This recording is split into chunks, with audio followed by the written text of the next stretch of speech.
Sir আপনারা কি call দিছিলেন? হ্যাঁ তাড়াতাড়ি দেখো তো গাড়িটা ঠিক করো। এবার সাহেব এই ফিউজটা নষ্ট হয়ে গেছে, এটা যান নিয়ে আসেন। আমার গাড়ি রেখে আমি যাবো?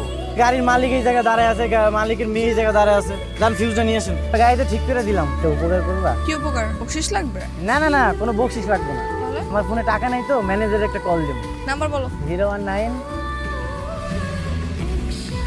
কল তো রিসিভ করে না। আইলে মনে হয় ব্যস্ত আছে। মারে পরে তো বললো আমাদের আর যাওয়ার দরকার নাই, আমাদের নাকি অনেক দেরি হয়ে গেছে। সব তো সেই গাড়ির। এই গাড়িটার জন্য আজকে তো ঝামেলা হলো। দুদিনের প্ল্যান সব নষ্ট হয়ে গেল। কোনো সমস্যা?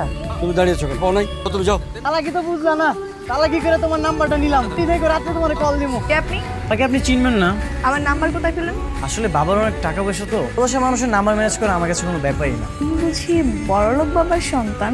আপনার কি কোনো পছন্দের মানুষ আছে?